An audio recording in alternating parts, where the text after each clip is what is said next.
চ্যানেলে স্বাগত। আজকের ক্লাসে আমরা নিউক্লিওফিলিক সাবস্টিটিউশন রিঅ্যাকশনের ত্রিমাত্রিক রসায়ন নিয়ে আলোচনা করব।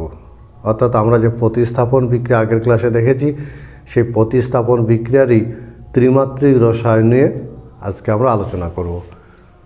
অর্থাৎ এসএন বিক্রিয়ার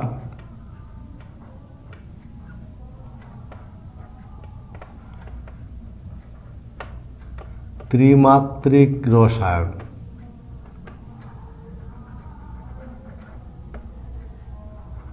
স্টিরিওকেমিস্ট্রি বলা হয় নিউক্লিওফিলিক সাবস্টিটিউশন রিঅ্যাকশন যে আছে সেই রিঅ্যাকশনের ত্রিমাত্রিক রসায়ন নিয়ে আমরা আলোচনা করব।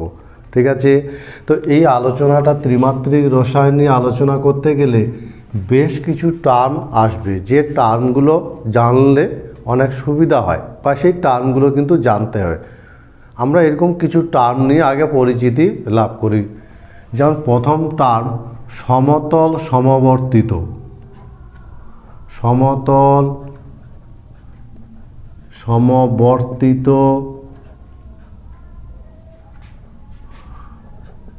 সমবর্তিত আলোক, প্লেন পোলারাইজ লাইট বলে। নাম শুনেছ? সমতল সমবর্তিত আলোক। এটা কি জিনিস? এই যে সাধারণ আলো বিভিন্ন তলে অনুকম্পিত হয়, বিভিন্ন তলে ছোটে। সাধারণ আলো, এটা যদি আলো হয়, সেই আলো কিন্তু বিভিন্ন তলে ছোটে, এরকম করে বিভিন্ন তলে অনুকম্পিত হয়। বিভিন্ন তলে কম্পনশীল বা অনুকম্পিত এই আলোক যদি নিকেল প্রিজমের মধ্য দিয়ে পাঠানো যায়, তাহলে যে আলোটা বেরিয়ে আসে এটা একতল বিশিষ্ট আলোয় পরিণত হয়। এই ঘটনাটাকে বলা হয় আলোর সমবর্তন। বোঝা গেছে? তাহলে বহু সংখ্যক তলে অনুকম্পিত সাধারণ আলোক নিকেল প্রিজমের সাহায্যে একতল বিশিষ্ট আলোকে পরিণত করার ঘটনাটাকে বলা হয় আলোর সমবর্তন, পলারাইজেশন অফ লাইট। আর একতল বিশিষ্ট যে আলোটা বেরিয়ে আসে তাকে বলা হয় সমতল সমবর্তিত আলোক, প্লেন পোলারাইজ লাইট। আলোক সক্রিয়তা আর একটা টার্ম। আলোক শক্তি, অপটিক্যালি অ্যাক্টিভিটি বলা হয় আলোক সক্রিয়তা। কাকে বলবো? ওই যে সমতল সমবর্তিত আলোক পেলাম, যে সমস্ত যৌগ সমতল সমবর্তিত আলোর তলের আবর্তন ঘটাতে পারে, ওই যে একতল বিশিষ্ট আলোটা পেলাম, যে সমস্ত যৌগ ওই একতল বিশিষ্ট আলোর তলের আবর্তন ঘটাতে পারে তাদেরকে বলা হয় আলোক সক্রিয় যৌগ।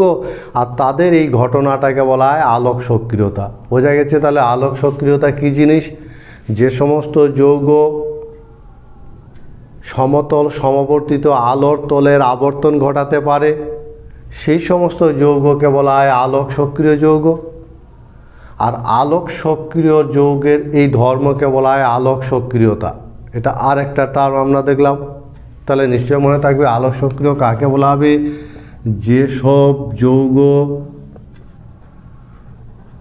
সমতল সমবর্তিত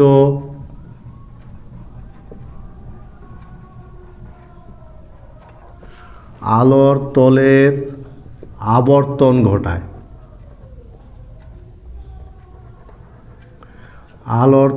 আবর্তন ঘটায়, তাদেরকে বলা হয় আলোক সক্রিয় যৌগ।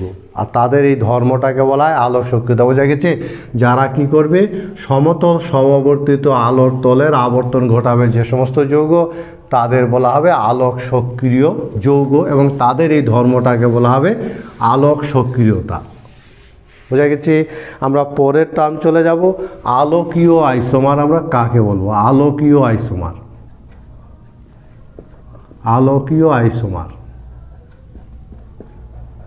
কাকে বলা হবে বলো তো? আলোকীয় আইসোমার বলতে আমরা কি বুঝবো? তাহলে আমরা নিউক্লিওফিলিক সাবস্টিটিউশন বিক্রিয়ার ত্রিমাত্রিক রসায়নের আলোচনার ক্ষেত্রে যে টার্মগুলো আছে সেই টার্মগুলো একটু দেখে নিচ্ছি। যেমন প্রথম টার্ম পেলাম সমতল সমবর্তিত আলোক, প্লেন পোলারাইজ লাইট, আলোর পোলারাইজেশন। দ্বিতীয় ক্ষেত্রে আমরা দেখলাম আলোক সক্রিয়তা। এবং আলোক সক্রিয় যৌগ। এবার আমরা দেখব আলোকীয় আইসোমার বলতে কাকে বলবো। মনে রাখবে যে কোনো যৌগের দুই বা তার বেশি রূপ যদি আলোর তলের আবর্তন ঘটায় তবে তাদেরকে বলা হবে আলোকীয় আইসোমার। দুই বা তার বেশি রূপ কোনো যৌগের, মনে রাখবে কোনো যৌগের দুই বা তার বেশি রূপ যদি আলোর তলের আবর্তন ঘটায় তখন তাদেরকে বলা হবে কি আলোকীয় আইসোমার। দুই বা তার বেশি রূপ যদি আলোর তলের আবর্তন ঘটাতে পারে তবে ওই রূপগুলোকে বলা হবে আলোকীয় আইসোমার। বোঝা গেছে নিশ্চয়ই আলোকীয় আইসোমার। এবং এই ধরনের আলোকীয় আইসোমার দু প্রকার হয়, দু প্রকারের আলোকীয় আইসোমার হয়, দু প্রকার, দক্ষিণাবর্তী ও বামাবর্তী। ফলে আলোকীয় আইসোমার কিন্তু দু রকম হয়, দক্ষিণাবর্তী আর বামাবর্তী। কাদের বলবো আলোকীয় আইসোমার? যারা কি করবে আলোর তলের আবর্তন ঘটাতে পারবে। একই যৌগের ভিন্ন ভিন্ন রূপগুলো যদি আলোর তলের আবর্তন ঘটাতে পারে তখন তাদেরকে বলা হবে আলোকীয় আইসোমার, যেটা দু রকমের, দক্ষিণাবর্তী বামাবর্তী। দক্ষিণাবর্তী কাকে বলা হবে? দক্ষিণাবর্তী যারা কি করবে যারা আলোর তলকে ডানে ঘোরায়, ডানে অর্থাৎ ঘড়ির কাঁটার, মনে থাকবে ঘড়ির কাঁটার অভিমুখে ঘোরায়, যারা ঘড়ির কাঁটার অভিমুখে ঘোরায়, ডানে ঘোরায়, তাদেরকে বলা হয় দক্ষিণাবর্তী, ডেক্সট্রোরেটরি। এবং এদের নামের আগে কি, এদের যে চিহ্ন সেই চিহ্নটা হলো প্লাস চিহ্ন ব্যবহার করা হয়। নামের আগে প্লাস চিহ্ন দ্বারা বোঝাবে যে এর আলোর তলকে ডানে ঘোরায়, সেই জন্য এদের ডেক্সট্রোরেটরি বলা হয়। বামাবর্তী কাদের বলা হবে? বামাবর্তী যে সমস্ত আলোক সক্রিয় যৌগ আলোর তলকে কি করবে বামে ঘোরাবে, আলোর তলকে বামে ঘোরায় ঘড়ির কাঁটার বিপরীতে।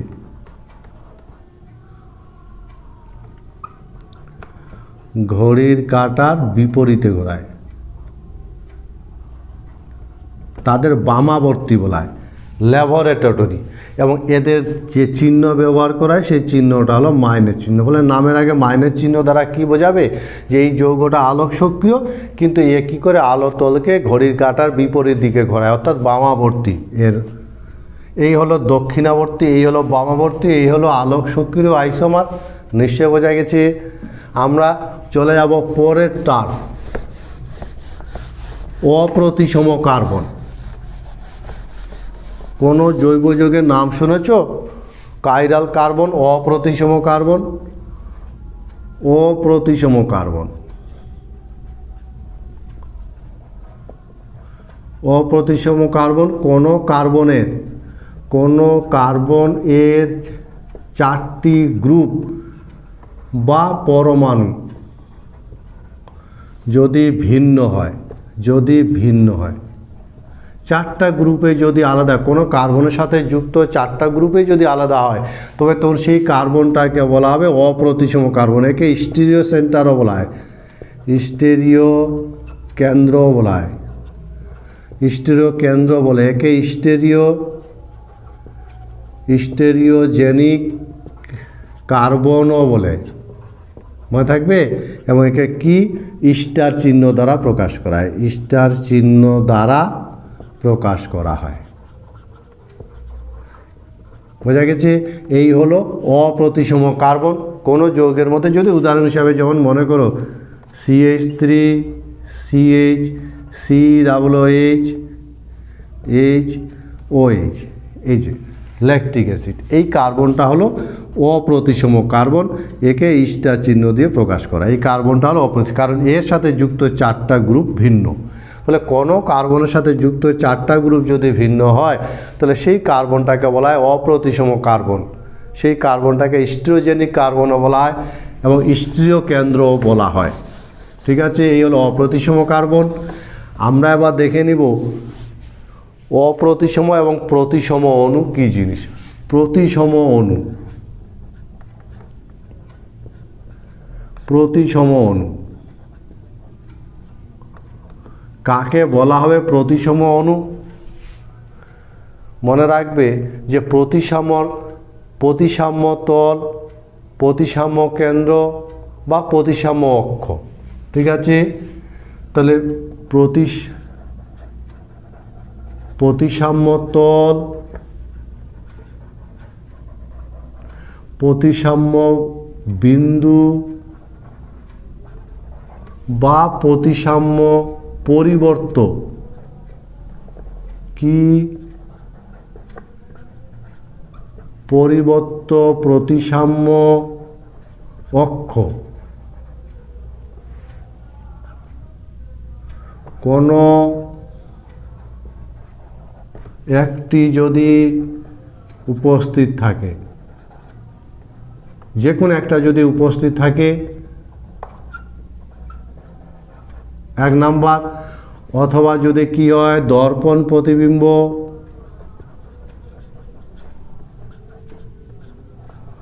দর্পণ প্রতিবিম্ব যদি কি হয় অভিন্ন হয়, অথবা কি হবে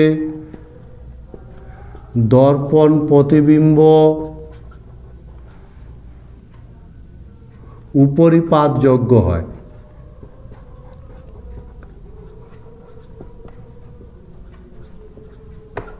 তবে সেই অণুটাকে বলা হবে প্রতিসম অণু। এরা হলো প্রতিসম অণু। বোঝা গেছে? প্রতিসম অণু বলতে আমরা সেই জিনিসটাকে বুঝবো যদি প্রতিসাম্য তল বা প্রতিসাম্য বিন্দু বা পরিবর্ত প্রতিসাম্য অক্ষ, এদের কোনো একটা যদি তিনটার মধ্যে কোনো একটা যদি উপস্থিত থাকে, দর্পণ প্রতিবিম্ব যদি অভিন্ন হয়, দর্পণ প্রতিবিম্বের উপর যদি উপরিপাতযোগ্য হয়, হুবহু বসিয়ে দেওয়া যায়, তাহলে সেই অণুগুলোকে বলা হবে প্রতিসম অণু। বোঝা গেছে? তাহলে অপ্রতিসম অণু কাকে বলবো? এইখান থেকে আমরা তৈরি করতে পারবো অপ্রতিসম অণু। তাহলে কাকে বলা হবে? এদের মধ্যে কোনো একটা যদি না থাকে, কোনো একটা যদি কোনো একটি যদি উপস্থিত না থাকে, কোনোটাই যদি উপস্থিত না থাকে, এবং এরা যদি কি হয় দর্পণ প্রতিবিম্ব যদি ভিন্ন হয় এবং দর্পণ প্রতিবিম্ব উপরিপাতযোগ্য যদি না হয়, তবে সেই অণুগুলোকে বলা হবে অপ্রতিসম অণু। তাহলে প্রতিসম অণু আর অপ্রতিসম অণু বোঝা গেছে? বুঝতে পেরেছো তো? আমরা ধীরে ধীরে কিন্তু আমাদের যে আজকের আলোচনার বিষয় সেই বিষয়টাতে পৌঁছাবো। আর সেই বিষয়টাতে পৌঁছাবার জন্য ত্রিমাত্রিক রসায়ন পড়তে গেলে বেশ কিছু টার্ম আমাদের জানা দরকার। ওরকমই আমরা বেশ আলোর সমবর্তন, সমবর্তিত আলোক, আলোক সক্রিয়তা, দক্ষিণাবর্তী, বামাবর্তী, প্রতিসম, অপ্রতিসম অণু, এই বিষয়গুলো একটু দেখে নিচ্ছি। তাতে আমরা পেলাম প্রতিসম অণু তাকে বলা হবে যদি প্রতিসাম্য তল, প্রতিসাম্য কেন্দ্র বা পরিবর্ত প্রতিসাম্য অক্ষ তিনটার মধ্যে কোনো একটা যদি উপস্থিত থাকে, দর্পণ প্রতিবিম্ব যদি উপরিপাতযোগ্য হয় তাহলে প্রতিসম অণু। যদি উপরিপাতযোগ্য না, প্রতিসম অণুর উদাহরণ যেমন একটা ফুটবল, যেমন চায়ের কাপ, যেমন এ লেটার, যেমন ও লেটার, এরা হলো প্রতিসম বস্তু বা প্রতিসম্য। অন্যদিকে বাম হাত বা ডান হাত বা আর লেটার বা পি লেটার, এরা হলো অপ্রতিসম। কারণ এদের প্রতিসাম্য তল, প্রতিসাম্য অক্ষ বা প্রতিসাম্য কেন্দ্র থাকে না। এরা দর্পণ প্রতিবিম্ব এদের ভিন্ন হয় এবং এরা প্রতিবিম্বের উপর বস্তুটার সুপার ইম্পোজ হয় না, অর্থাৎ উপরিপাতযোগ্য হয় না। এই হলো প্রতিসম অপ্রতিসম অণু। আমরা এবার পরের টার্ম চলে যাব, কাইরাল আর একাইরাল অণু বা কাইরালিটি বলতে আমরা কি বুঝি? নাম শুনেছ? কাইরাল আর একাইরাল। কাইরাল অণু কি? কাইরাল অণু বস্তু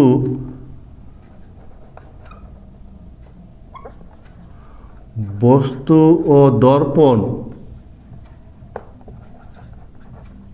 তার দর্পণ প্রতিবিম্ব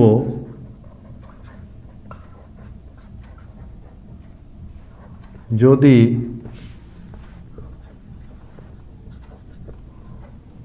উপরিপাতযোগ্য না হয়, মনে রাখবে ভালো করে, যদি উপরিপাতযোগ্য না হয় তবে সেই বস্তু বা অণুটাকে বলা হবে কাইরাল অণু, আর তার এই ধর্মকে বলা হবে, তার এই ধর্মকে বলা হবে, ধর্মকে কাইরালিটি বলে, কাইরালিটি। এবং এরা কি হয়, এরা আলোক সক্রিয় হয়, বোঝা গেছে, আলোক সক্রিয় হয়। অন্যদিকে একাইরাল কাকে বলা হবে, একাইরাল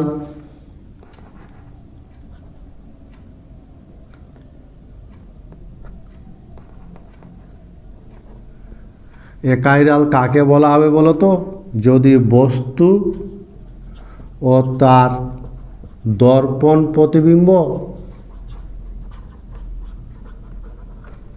উপরিপাতযোগ্য হয়।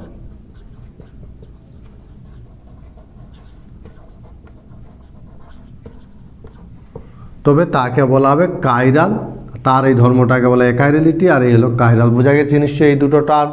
তাহলে কাইরালিটি বা কাইরাল বলতে আমরা কি বুঝবো, যদি কোনো বস্তু বা অণু এবং তার দর্পণ প্রতিবিম্ব উপরিপাতযোগ্য না হয়, তবে সেই বস্তু বা সেই অণুটাকে বলা হবে কাইরাল অণু বা কাইরাল বস্তু, আর তার এই ধর্মটাকে বলা হবে কাইরালিটি।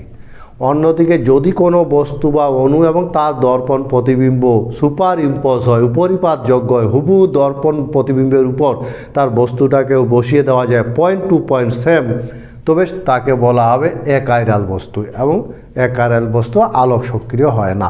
এই হলো কাইরাল বস্তু আর এই হলো একাইরাল বস্তু। বোঝা গেছে নিশ্চয়। তাহলে তোমরা বলতে পারবে, বলো তো মানুষের বাম হাত কাইরাল না একাইরাল হবে? কাইরালিটি নির্ণয়, একটা যৌগ কাইরাল না একাইরাল কিভাবে নির্ণয় করা যাবে বলো তো? কোন একটা যৌগ কাইরাল না একাইরাল, সেজন্য আমরা এবার যৌগের কাইরালিটি বা অণুর কাইরালিটি নির্ণয় করব। আমরা ওরকম একটা উদাহরণ হিসাবে যদি আমরা নিই, যেমন 2-ব্রোমো-প্রোপেন, এই অণুটা কাইরাল না একাইরাল বলো তো? 2-ব্রোমো-প্রোপেন এই অণুটা কাইরাল অণু না একাইরাল অণু, আমরা এটাকে নির্ণয় করবো, সেই জন্য কাইরালিটি নির্ণয়। আমরা এর ত্রিমাত্রিক ছবিটা আঁকি। 2-ব্রোমো-প্রোপেন,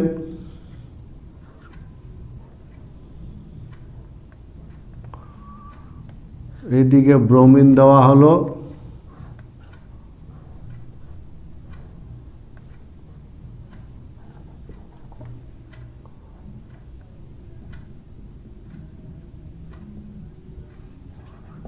এই হলো 2-ব্রোমো-প্রোপেন।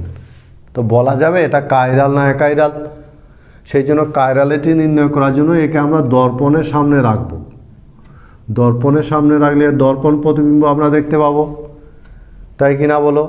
তাহলে এই যৌগটার নাম হলো 2-ব্রোমো-প্রোপেন। একে দর্পণের সামনে যদি রাখা যায়, তাহলে দর্পণে যে প্রতিবিম্বটা আমরা দেখতে পাবো সেই প্রতিবিম্বটা এরকম হবে।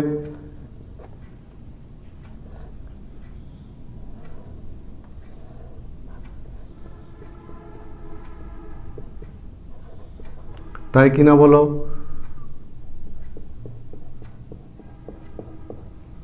দর্পণ প্রতিবিম্ব হবে এটা। কিন্তু তাতে কি আমরা বলতে পারবো যে এটা প্রতিসম, এটা কাইরাল না একাইরাল বলা যাবে যে এটা কাইরাল না একাইরাল? এটাকে তুলে এর উপর যদি বসিয়ে দেওয়া যায় তাহলে সুপার ইম্পোজ হবে কি না, উপরিপাতযোগ্য হবে কি না, এরকম দেখে কিন্তু বোঝা যাচ্ছে না। তাহলে আমরা কি করব, এই অণুটাকে একটা অক্ষ বরাবর, এই অক্ষ বরাবর অণুটাকে 180 ডিগ্রি ঘূর্ণন করাবো। 180 ডিগ্রি যদি ঘূর্ণন করা যায়, তাহলে অণুটার ত্রিমাত্রিক বিন্যাসের কিন্তু কোনো পরিবর্তন হয় না। এবং তোমাদের নিশ্চয়ই জানা আছে ডট লাইনগুলো বোর্ডের পাতার নিচের দিকে বোঝাচ্ছে, ডিপ লাইনগুলো পাতার উপরে, আর এরা পাতার প্লেনে বোঝাচ্ছে। তাহলে এটা প্লেনের উপরে, এটা প্লেনের নিচে, এবং এই দুটো প্লেনে বোঝাচ্ছে। এটা ত্রিমাত্রিক বিন্যাস বোঝায়, এটা আমাদের জানা কথা। এবার বলো তো এই যে অণুটা, এটা কাইরাল না একাইরাল? একে যদি আয়নার সামনে রাখা হয়, দর্পণের সামনে রাখা হয়, তাহলে এই ছবিটা আমি দেখতে পাবো। এবার আমরা বলেছি এটা যদি এরপর উপরিপাতযোগ্য হয় তাহলে একাইরাল হবে, উপরিপাতযোগ্য না হলে একাইরাল হবে না। তো আমি এই ছবিটাকে তুলে যদি এর মধ্যে বসিয়ে দিতে চাই, তাহলে বুঝতে পারছি না সেটা সুপার ইম্পোজ হবে কি না। তখন আমি কি করব, এই অক্ষ বরাবর একটা অক্ষ বরাবর 180 ডিগ্রি যদি ঘোরাই তাহলে এরা তাদের জায়গা পরিবর্তন করবে, কিন্তু 180 ডিগ্রি কোনো অণুকে যদি ঘোরানো যায় তাহলে তার ত্রিমাত্রিক বিন্যাসের কিন্তু কোনো পরিবর্তন হয় না। ফলে 180 ডিগ্রি যদি আমি ঘুরিয়ে দিই তাহলে এই ছবিটা, যে ছবিটা দাঁড়াবে সেই ছবিটা হবে এরকম।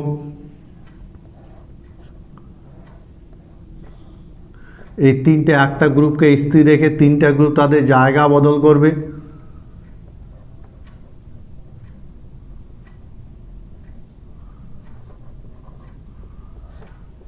এই ছবিটা আমরা পাবো।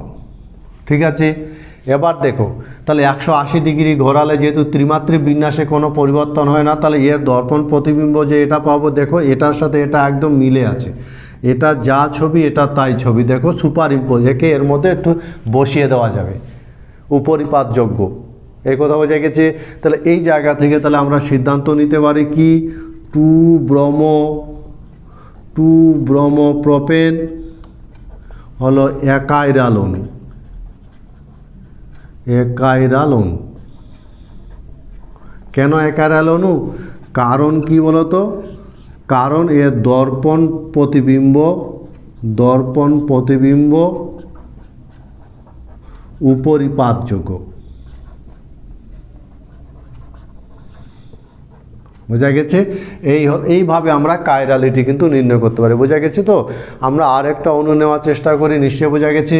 সরাসরি এটা থেকে এটা বুঝতে পারছি না বলে 180 ডিগ্রি ঘুরিয়ে দিলে কিন্তু তার ত্রিমাত্রিক বিন্যাসের কোনো পরিবর্তন হয় না, একই থাকে। ফলে আমি 180 ডিগ্রি ঘুরিয়ে গিয়ে দেখছি যে অণুটার কিন্তু দর্পণ প্রতিবিম্ব সুপার ইম্পোজ অর্থাৎ উপরিপাতযোগ্য হচ্ছে। আমরা আর একটা অণু নেওয়ার চেষ্টা করি, 2-ব্রোমোবিউটেন। এর ক্ষেত্রে যদি দেখি 2-ব্রোমোবিউটেন, তাহলে বলা যাবে যে এটা কাইরাল না একাইরাল বলো তো, 2-ব্রোমোবিউটেন। তো ছবিটা আঁকার চেষ্টা করি, 2-ব্রোমোবিউটেনের ছবিটা আঁকার চেষ্টা করি।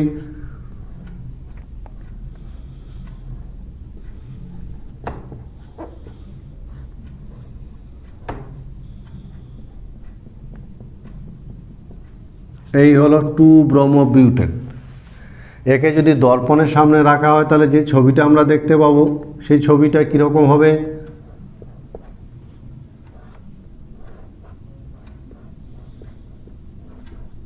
এই ছবিটা আমরা পাবো।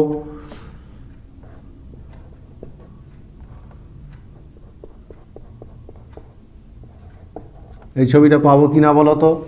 এবার একে তুলে যদি এর উপর বসিয়ে দিতে চাই তাহলে ঠিক আমি বুঝতে পারছি না যে সুপার ইম্পোজ হবে কি না, তাই কি না বলো? তখন আমি এই ছবিটাকে কি করব, 180 ডিগ্রি রোটেশন করব। আমি জানি 180 ডিগ্রি রোটেশন করলে তার ত্রিমাত্রিক বিন্যাসের কোনো পরিবর্তন হয় না। ঠিক আছে, তো 180 ডিগ্রি এই অক্ষের বরাবর যদি করি তাহলে এই তিনটা গ্রুপ তাদের জায়গা বদল করবে, এবং তিনটা গ্রুপ জায়গা বদল করে আমরা যে ছবিটা পাবো সেই ছবিটা হবে এরকম। ব্রোমিনটা এইদিকে চলে আসবে। ঠিক আছে,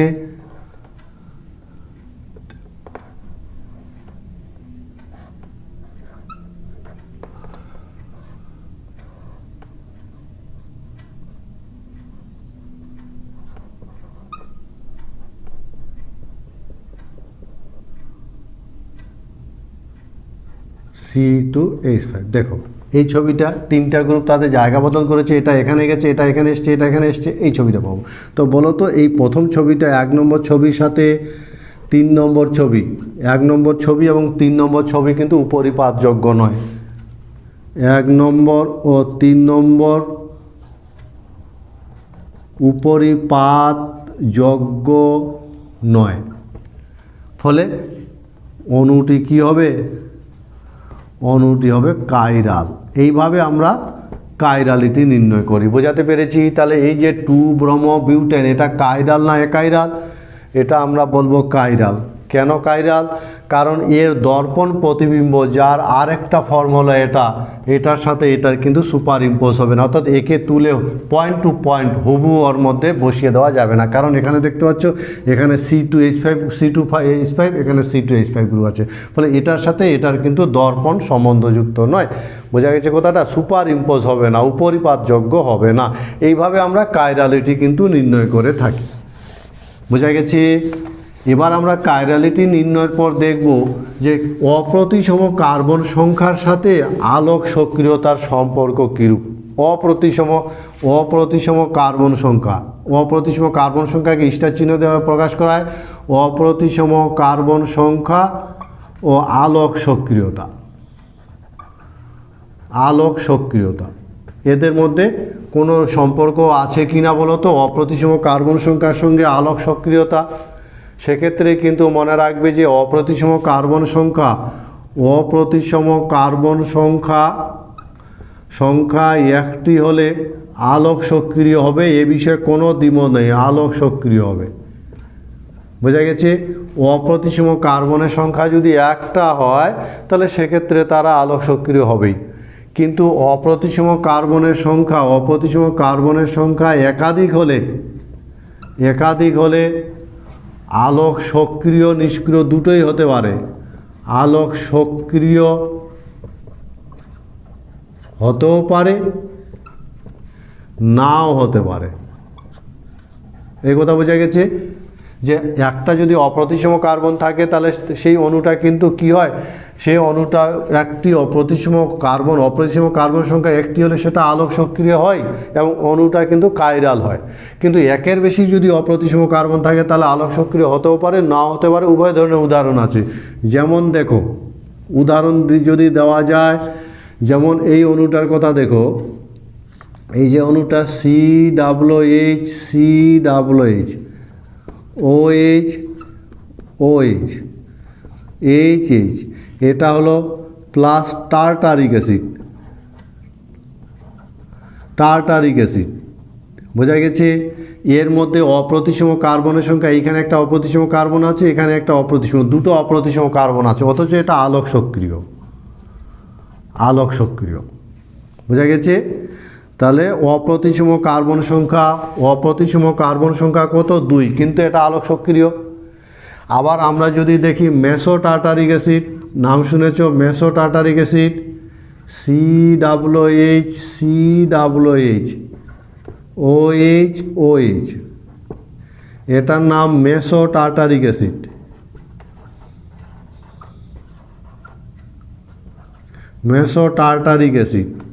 এর মধ্যে অপ্রতিসম কার্বনের সংখ্যা 2, কিন্তু এটা আলোক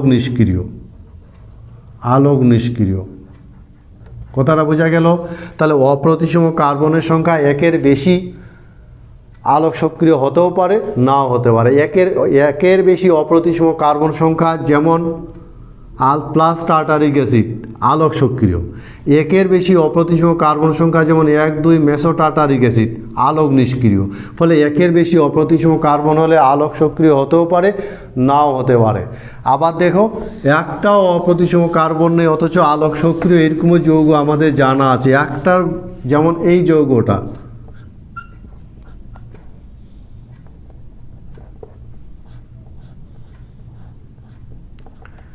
এই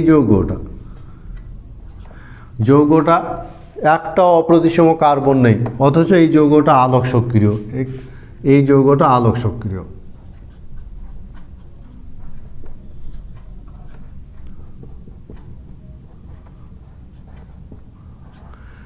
বোঝা গেছে? একটাও অপ্রতিসম কার্বন নেই। বোঝা গেছে?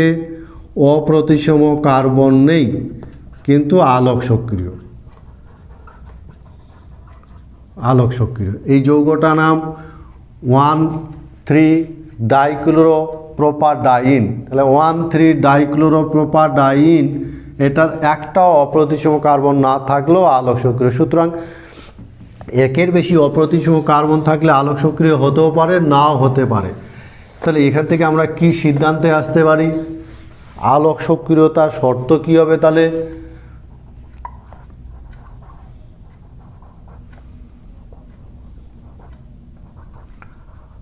আলোক সক্রিয়তার শর্ত কি আমরা সিদ্ধান্ত নিতে পারি বলো তো? কি সিদ্ধান্ত নেওয়া যেতে পারে, তাই না? তাহলে আলোক সক্রিয়তার শর্ত মনে রাখা দরকার, অপ্রতিসম কার্বন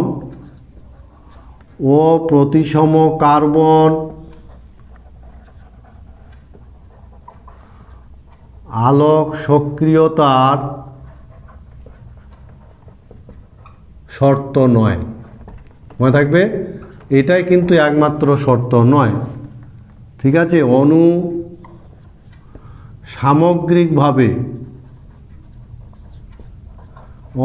সামগ্রিকভাবে অপ্রতিসম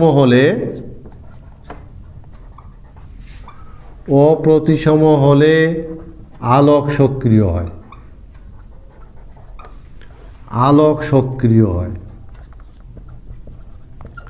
বোঝা গেছে? অণুটি যদি সামগ্রিকভাবে অপ্রতিসম হয় তাহলে আলোক সক্রিয় হয়। ফলে আলোক সক্রিয়তার তিনটি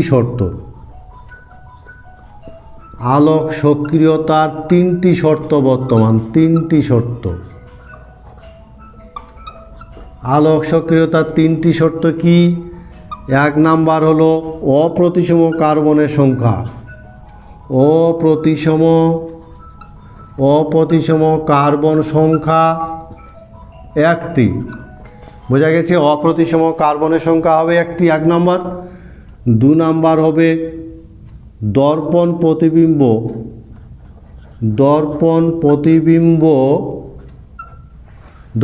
প্রতিবিম্ব উপরিপাতযোগ্য হবে না। আর তিন নাম্বার শর্ত হলো প্রতিসাম্য কেন্দ্র, প্রতিসাম্য তল বা পরিবর্ত প্রতিসাম্য অক্ষ কোনোটিই থাকবে না।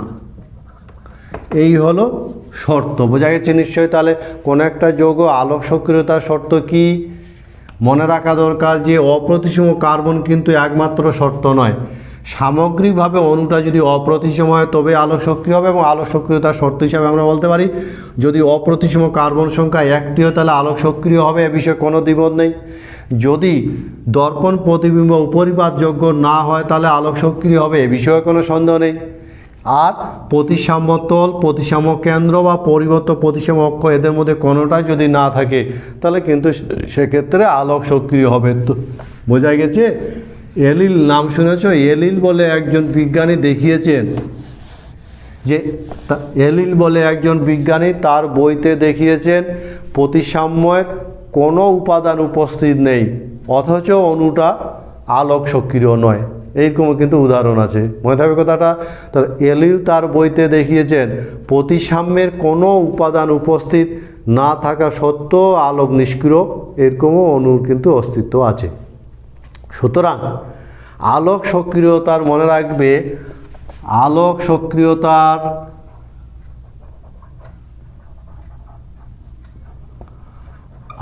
সক্রিয়তার প্রয়োজনীয় ও যথেষ্ট শর্ত হলো কি বলতো? প্রয়োজনীয়, এসেনশিয়াল অ্যান্ড সাফিসিয়েন্ট কন্ডিশন, যেটা প্রয়োজনীয় ও যথেষ্ট শর্ত হলো বস্তু ও তার দর্পণ প্রতিবিম্বের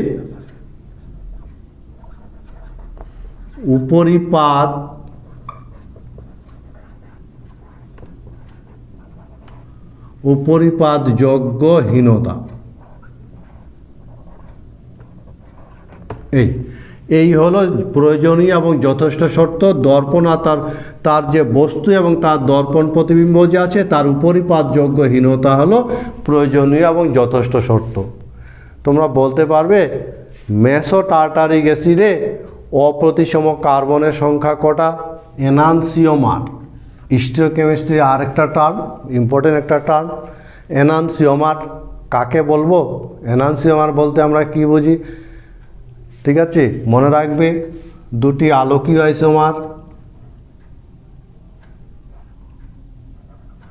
দুটি আলোকীয়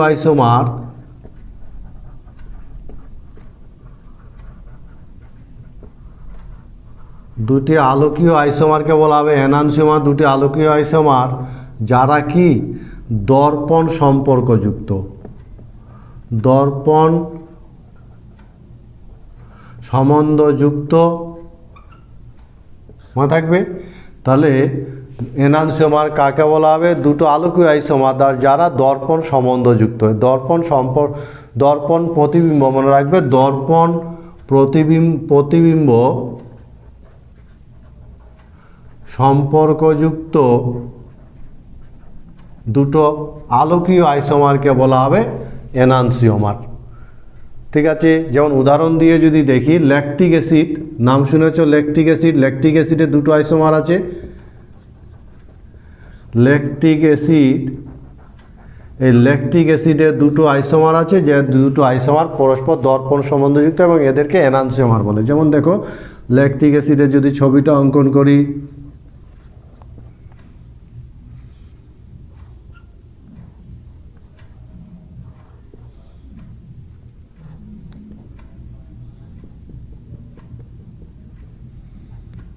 এই হলো ল্যাকটিক অ্যাসিড। ল্যাকটিক অ্যাসিডের আর একটা ছবি যদি আমি অঙ্কন করি, ঠিক আছে, একে যদি আমি দর্পণের সামনে ধরা হয় তাহলে এর একটা ছবি পাওয়া যাবে।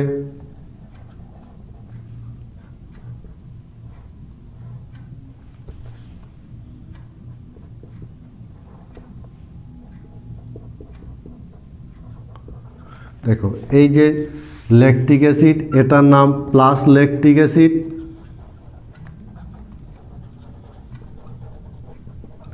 আর এটার নাম মাইনাস ল্যাকটিক অ্যাসিড।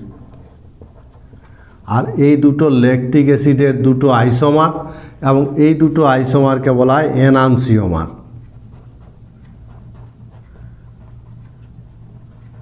কেন এই দুটো আইসোমারকে এনানসিওমার বলা হয়? কারণ এই দুটো আইসোমার দর্পণ সম্পর্কযুক্ত। বোঝা গেছে এই কথাটা? অর্থাৎ এর যদি একটা ছবি, এখানে আমি আর একটা ছবি আঁকি, COOH, দেখতে পাচ্ছ H OH, এই যে এটা আর এটা দুটোই ল্যাকটিক অ্যাসিড, এটাও ল্যাকটিক অ্যাসিড, এটাও ল্যাকটিক অ্যাসিড, কিন্তু এই দুটোর মধ্যে সম্পর্ক কি বলো তো? এই দুটোর মধ্যে সম্পর্ক কি? এটাকে যদি আয়নার সামনে ধরা হয় তাহলে এর প্রতিবিম্ব যেটা তৈরি হবে সেটা এর মতো।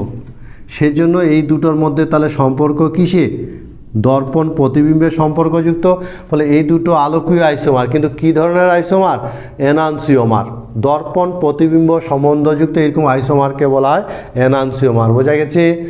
আবার আমরা যদি আরেক ধরনের বলি, ডায়াস্টেরিও আইসোমার, নাম শুনেছ ডায়াস্টেরিও আইসোমার, যারা দর্পণ সম্বন্ধযুক্ত নয়, দুটো আলোকীয় আইসোমার, ডায়াস্টেরিও আইসোমার।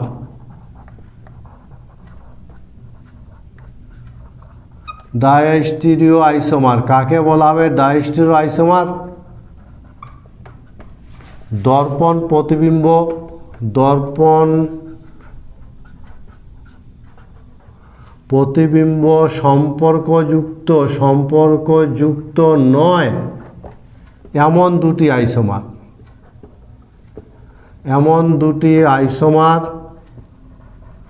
কে বলা হবে ডায়াস্টেরিও আইসোমার, যারা দর্পণ সম্পর্কযুক্ত নয়।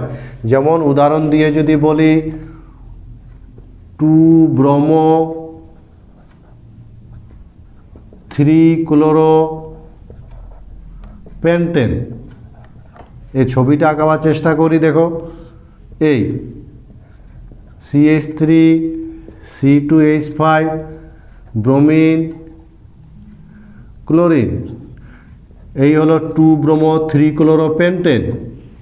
ঠিক আছে, আমি আর একটা ছবি যদি আঁকাই,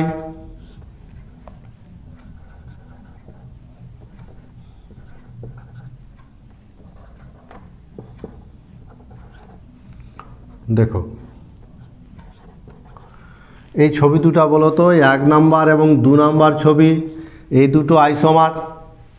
এটাও 2-bromo-3-chloropentane, এটাও 2-bromo-3-chloropentane, কিন্তু একে যদি আয়নার সামনে, দর্পণের সামনে রাখা হয় তাহলে দর্পণের প্রতিবিম্বটা এটা হবে না? হবে। এইখানে আছে ব্রোমিন আর এর এখানে আছে ব্রোমিন, এর দর্পণ প্রতিবিম্ব এটা হবে না, কিন্তু এরা তো আইসোমার। দর্পণ সম্বন্ধযুক্ত যদি হতো, দর্পণ প্রতিবিম্বের সাথে যদি মিলে যেত তাহলে এনানসিওমার, কিন্তু দর্পণ সম্পর্কযুক্ত এরা নয়। কিন্তু এরা তো আইসোমার। তো এই ধরনের আইসোমারকে বলা হয় ডাইস্টেরো আইসোমার, যারা দর্পণ প্রতিবিম্ব সম্পর্কযুক্ত নয়। এরকম দুটো আলোকীয় আইসোমারকে বলা হয় ডাইস্টেরো আইসোমার। বোঝা গেছে? সেই সঙ্গে মনে রাখবে মেসো যৌগ বলে এক ধরনের যৌগ। মেসো যৌগ কাদের বলা হয় জানো? মেসো যৌগ 2 বা তার বেশি অপ্রতিসম কার্বন আছে অথচ আলোক নিষ্ক্রিয়, এমন যৌগগুলোকে বলা হয় মেসো যৌগ। 2 বা তার বেশি যদি অপ্রতিসম কার্বন থাকে কিন্তু তারা যদি আলোক নিষ্ক্রিয় হয় তখন তাদেরকে বলা হয় মেসো যৌগ। এই কথা বোঝা গেছে? আমরা এবার দেখব রেসিমিক মিশ্রণ।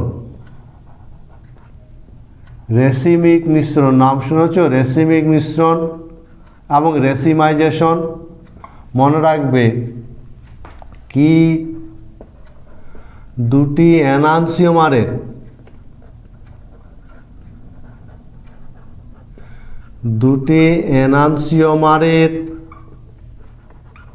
সম আণবিক মিশ্রণ।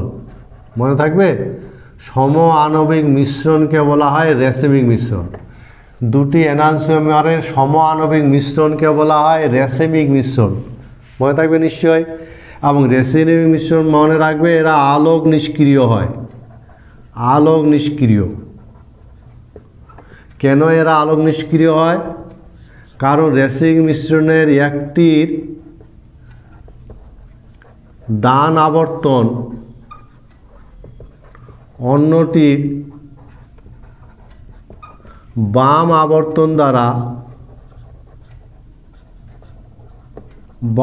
আবর্তন দ্বারা প্রশমিত হয়। বোঝা গেছে? প্রশমিত হয়। এ কারণে রেসিমিক মিশ্রণ কিন্তু আলোক নিষ্ক্রিয় হয়। কারণ আলোক নিষ্ক্রিয় হওয়ার কারণ রেসিমিক মিশ্রণ তো একটা ঘড়ির কাঁটার দক্ষিণাবর্তী হলে আরেকটা উপাদান কিন্তু বামাবর্তী হয়। ফলে দক্ষিণাবর্তী আবর্তন বামাবর্তী আবর্তন দ্বারা প্রশমিত হয় বলে রেসিমিক মিশ্রণ কিন্তু আলোক নিষ্ক্রিয় হয়। আর যে পদ্ধতিতে রেসিমিক মিশ্রণ তৈরি করা হয় তাকে বলা হয় রেসিমাইজেশন। মনে থাকবে? সাধারণত আলোক অনুঘটক বা অন্য কোনো পদ্ধতিতে একটা এনানসিওমার উপাদান নিয়ে যদি তার আলো ইত্যাদির মাধ্যমে যদি রেসিমিক মিশ্রণে পরিণত করা যায় তাহলে সেই পদ্ধতিটাকে বলা হয় রেসিমাইজেশন পদ্ধতি বলে। এবার আমরা আমাদের যে SN1 এবং SN2 এর যে ত্রিমাত্রিক রসায়ন নিয়ে আলোচনা করছি, আমরা আর একটা টার্ম একটু বুঝে নেওয়ার চেষ্টা করব। রিটেনশন অফ কনফিগারেশনটা কী জিনিস? Retention of configuration. Retention of configuration.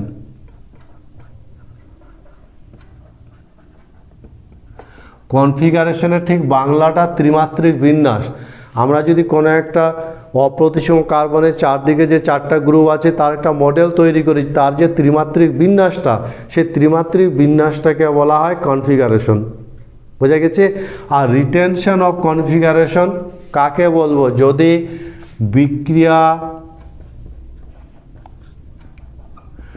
বিক্রিয়ার পরে, মনে থাকবে, বিক্রিয়ার পরে অণুর ত্রিমাত্রিক বিন্যাসের কোনো পরিবর্তন না ঘটে, কোনো পরিবর্তন না হয়, তখন তাকে বলা হবে রিটেনশন অফ কনফিগারেশন। অর্থাৎ কনফিগারেশন যদি কোনো চেঞ্জ না হয়। বোঝা গেছে? এই সাবস্টিটিউশন SN1 বা SN2 এই বিক্রিয়াগুলো ঘটার ফলে অণুর যদি ত্রিমাত্রিক বিন্যাসের পরিবর্তন হতেও পারে, নাও হতে পারে। যদি ত্রিমাত্রিক বিন্যাসের কোনো পরিবর্তন না হয় তবে সেটাকে বলা হবে রিটেনশন অফ কনফিগারেশন। এরকম একটা আমি দেখাচ্ছি রিটেনশন অফ কনফিগারেশন। ধরে নিলাম এরকম একটা অণুর বিক্রিয়া সংঘটিত হচ্ছে।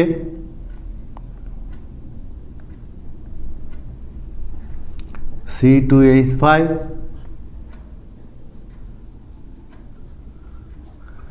C3H7 OH, একে এই সেল দেওয়া হলো, বা আমি এটাকে এইভাবে নিয়ে নিলাম CH2OH, একে এই সেল দেওয়া হলো। ঠিক আছে? দেখে নাও ভালো করে। এই সেল দিলে কি হবে? এই ক্লোরিন এসে এখানে ঢুকবে আর এই গ্রুপটা বেরিয়ে যাবে, ফলে কি তৈরি হবে? এটা অপ্রতিসম কার্বন।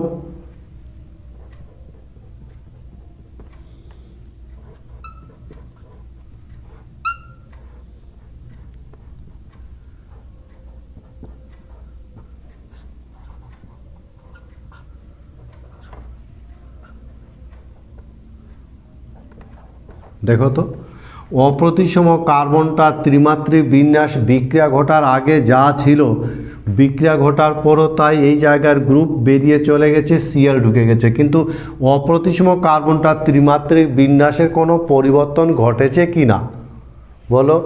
ত্রিমাত্রিক বিন্যাস, এর ত্রিমাত্রিক যেদিকে যেই গ্রুপ ছিল সেদিকে তো তাই আছে, ফলে এই অণুটার ত্রিমাত্রিক বিন্যাসের কোনো পরিবর্তন এই কার্বনটার ঘটেনি, অর্থাৎ অণুটার ত্রিমাত্রিক বিন্যাস অপরিবর্তিত আছে, ফলে এটাকে বলা হয় রিটেনশন অফ কনফিগারেশন। যদি বিক্রিয়া ঘটার পরও তাদের ত্রিমাত্রিক বিন্যাসের কোনো পরিবর্তন না ঘটে। বোঝা গেছে? আবার আরেক ধরনের কনফিগারেশন আছে যাকে বলা হয় ইনভার্সন অফ কনফিগারেশন।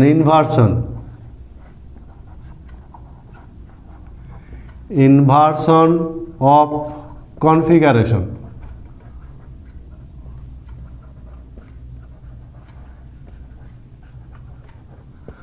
কাকে বলা হবে ইনভার্সন অফ কনফিগারেশন?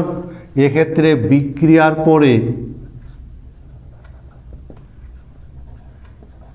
বিক্রিয়ার পরে যদি ত্রিমাত্রিক অণুর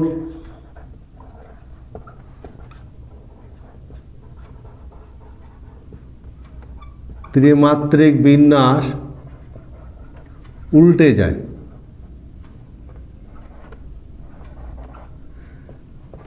বোঝা গেছে? অর্থাৎ বাতাসে ছাতা উল্টে গেলে যেমন স্ট্রাকচারটা উল্টে যায়, ত্রিমাত্রিক বিন্যাসটা ছাতার চেঞ্জ হয়ে যায়, ঠিক তেমনি বিক্রিয়া ঘটার ফলে যদি তার ত্রিমাত্রিক বিন্যাস উল্টে যায়, ছাতা উল্টে যাওয়ার মতন বাতাসে, তাহলে সেটাকে বলা হবে ইনভার্সন অফ কনফিগারেশন।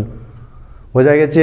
এরকম একটা যদি উদাহরণ দেওয়ার চেষ্টা করি ইনভার্সন অফ কনফিগারেশন, এরকম যেমন দেখো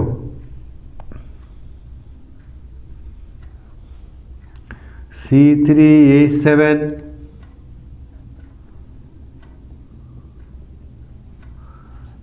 CH3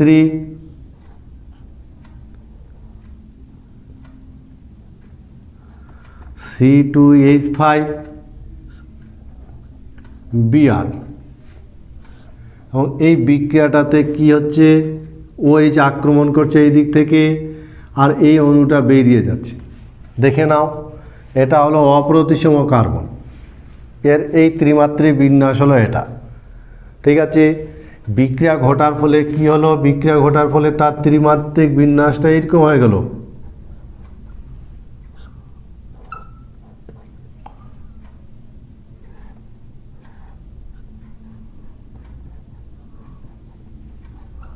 C2H5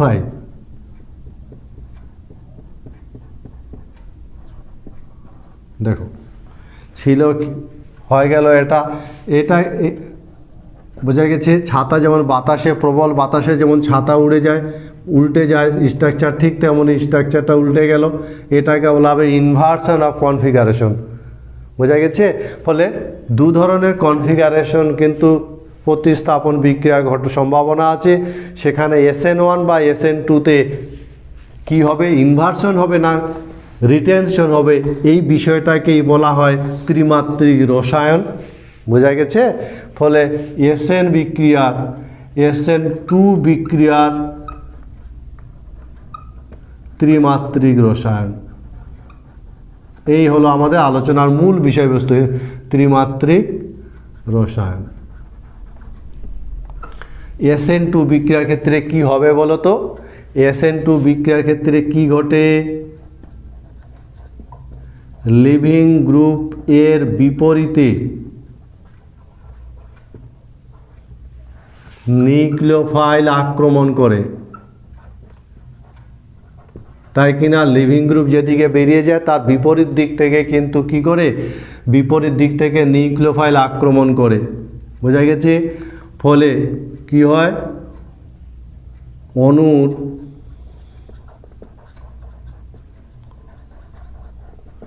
ত্রিমাত্রিক বিন্যাসের পরিবর্তন ঘটে। বোঝা গেছে? অর্থাৎ ইনভার্সন অফ কনফিগারেশন ঘটে।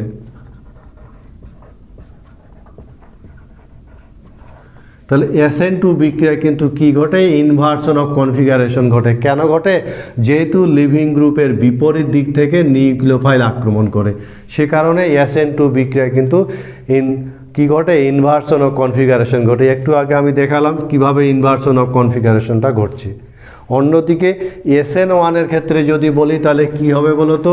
SN1 বিক্রিয়ার ক্ষেত্রে, SN2 ক্ষেত্রে নিশ্চয় বোঝা গেছে। SN2 ক্ষেত্রে কি ঘটবে? ইনভার্সন অফ কনফিগারেশন ঘটবে। SN1 এর ক্ষেত্রে যদি দেখি, SN1 এর ক্ষেত্রে কি হয়? কার্বোক্যাটায়ন গঠনের মাধ্যমে ঘটে। কার্বোক্যাটায়ন গঠনের মাধ্যমে ঘটে। আমরা এই বিক্রিয়া, এই কৌশলগুলো দেখেছি, কার্বোক্যাটায়ন গঠনের মাধ্যমে ঘটে। এক্ষেত্রে কি হয়? নিউক্লিওফাইল উভয় দিক থেকে আক্রমণ করতে পারে, উভয় দিক থেকে আক্রমণ করতে পারে। এক্ষেত্রে কিন্তু কোনো অসুবিধা নাই। ফলে এক্ষেত্রে কি ঘটে? এক্ষেত্রে ইনভার্সন প্লাস রিটেনশন ঘটে।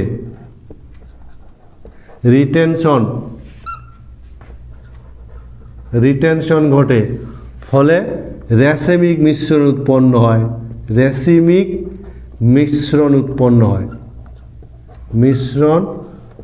উৎপন্ন হয়। কথাটা বোঝাতে পারলাম? SN1 বিক্রিয়ার স্টিওকেমিস্ট্রি কি? SN বিক্রিয়ার ত্রিমাত্রিক রসায়ন কি? SN1 বিক্রিয়ায় কিন্তু কার্বোক্যাটায়ন গঠনের মাধ্যমে ঘটে, এবং কার্বোক্যাটায়ন গঠনের মাধ্যমে ঘটায় সেক্ষেত্রে নিউক্লিওফাইলের কোনো পিছন দিক থেকে, সামনের দিক থেকে, ব্যাকওয়ার্ড সাইড, ফরওয়ার্ড কোনো দিক থেকে আক্রমণ করতে কোনো বাধা নেই এর ক্ষেত্রে। ফলে যে লিভিং গ্রুপ যেদিকে বেরিয়ে যাবে সেদিক দিয়ে যদি আক্রমণ ঘটে তাহলে রিটেনশন হবে।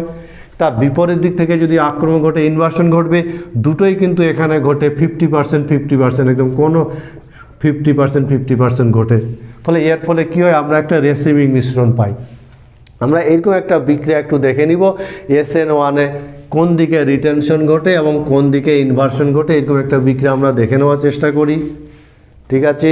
ওরকম একটা বিক্রিয়া যেমন দেখো, C3H7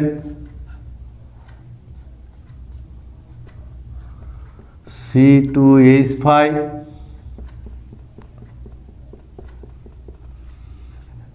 CH3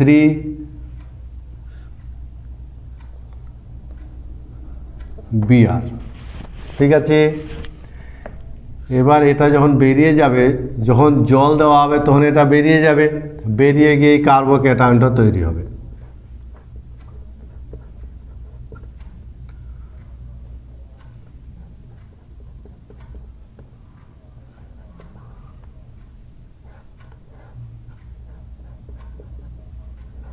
C2H5, এই কার্বোক্যাটায়নটা তৈরি হলো। ঠিক আছে? এবং এর যে পি অরবিটাল, এই অরবিটাল, উভয় দিক থেকে কিন্তু এই কার্বোক্যাটায়নটা তৈরি হলো। এবার এই কার্বোক্যাটায়নটা কিন্তু উভয় দিক থেকে আক্রমণ করতে পারবে। এই দিক থেকেও আক্রমণ করতে পারবে OH, এবং এই দিক থেকেও OH আক্রমণ করতে পারবে। অসুবিধার কিছু নেই। যেদিক দিয়ে লিভিং গ্রুপ বেরিয়ে গেছে সেদিক দিয়ে যদি আক্রমণ হয় তাহলে রিটেনশন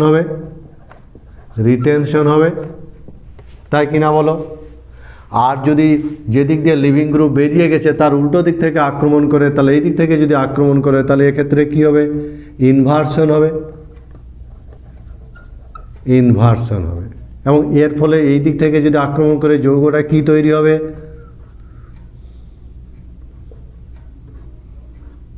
C3H7, ছাতা উল্টার মতন উল্টে যাবে।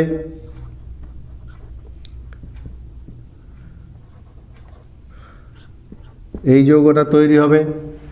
আর এই দিক দিয়ে যদি আক্রমণ করে তাহলে যৌগটা রিটেনশন হবে, সেক্ষেত্রে কোনো পরিবর্তন হবে না।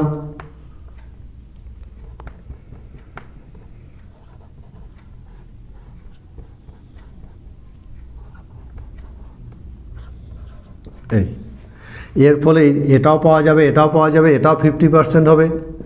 এবং এটাও 50% হবে। বোঝা গেছে? রিটেনশনও 50% হবে, ইনভার্সনও 50%, ফলে আমরা রেসিমিক মিশ্রণ পাবো। রেসিমিক মিশ্রণ পাওয়া যায়। রেসিমিক মিশ্রণ কোন জায়গাটা বোঝা গেল না? খুব সহজ আছে। তাহলে SN1 আজকের মূলত ক্লাসটার মূল বিষয়বস্তু হলো SN1 এবং SN2 ত্রিমাত্রিক রসায়ন। কথাটার মানে SN1 এবং SN2 বিক্রিয়াটা ঘটার ফলে তাদের কি ত্রিমাত্রিক রসায়নের কি পরিবর্তন ঘটে। এ ধরনের ক্রিয়া কৌশলে বিক্রিয়া সংঘটিত হওয়ার ফলে রিটেনশন অফ কনফিগারেশন ঘটে, না ইনভার্সন অফ কনফিগারেশন ঘটে, না দুটোই ঘটে। এটাই হলো মূল আলোচনার বিষয়বস্তু। ফলে আমরা সেই জায়গায় পৌঁছে গিয়ে দেখলাম, কি দেখতে পেলাম বলো তো? যদি SN2 কৌশলে বিক্রিয়া সংঘটিত হয় তাহলে সেক্ষেত্রে যেহেতু ব্যাক সাইড অ্যাটাক ঘটে, লিভিং গ্রুপে বিপরীত দিকে আক্রমণ ঘটে, ফলে প্রবল বাতাসে ছাতা উল্টে যাওয়ার মতন কনফিগারেশন উল্টে যায়, অর্থাৎ এক্ষেত্রে ইনভার্সন অফ কনফিগারেশন ঘটে। অন্যদিকে SN1 বিক্রিয়ার ক্ষেত্রে প্রথমে কার্বোক্যাটায়ন তৈরি হয়। এবার এই কার্বোক্যাটায়নটাকে উভয় দিক থেকে কিন্তু আক্রমণ করার সম্ভাবনা থাকে। সে কারণে যেদিক দিয়ে লিভিং গ্রুপ বেরিয়ে যায় সেদিক দিয়ে যদি আক্রমণ ঘটে তাহলে রিটেনশন ঘটবে, যেদিক দিয়ে লিভিং গ্রুপ বেরিয়ে যায় তার বিপরীত দিক থেকে যদি আক্রমণ করে ইনভার্সন ঘটবে। উভয় দিক থেকে আক্রমণের সম্ভাবনা 50%, ফলে 50% যৌগ তৈরি হবে ইনভার্সনের দ্বারা আর 50% তৈরি হবে রিটেনশন দ্বারা। ফলে আমরা একটা রেসিমিক মিশ্রণ পাবো যেটা আলোক নিষ্ক্রিয় হয়। ফলে SN1 বিক্রিয়ার ফলে উৎপন্ন যৌগটা কিন্তু আলোক নিষ্ক্রিয় হয়। বোঝা গেছে? কোনো অসুবিধা বলো? কোনটা জায়গা বোঝা গেল না? ঠিক আছে, তোমরা বলতে পারবে রেসিমিক মিশ্রণ যে আমরা একটু আগে পড়লাম, এই যে রেসিমিক মিশ্রণ আলোক সক্রিয় না আলোক নিষ্ক্রিয় বলো তো? রেসিমিক মিশ্রণ আলোক সক্রিয় না আলোক নিষ্ক্রিয়? আমরা এবার জৈব যৌগের আর একটা ইম্পর্টেন্ট টার্ম নিয়ে কথা বলবো, যেখানে আলোক তাদের নামকরণ ডিএল কনফিগারেশন এবং আরএস কনফিগারেশন, এই দুটো নাম নিয়ে আমরা একটু আলোচনা করব। ডিএল কনফিগারেশন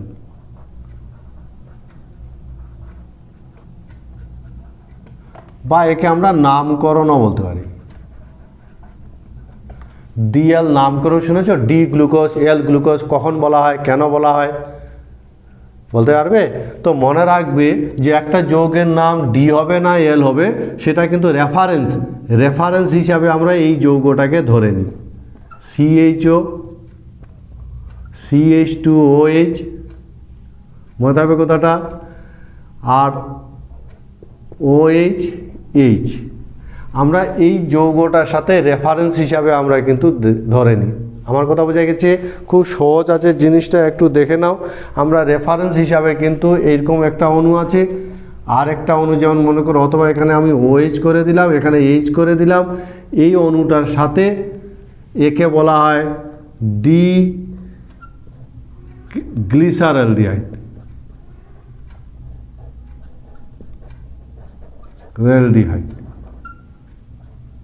বোঝা গেছে?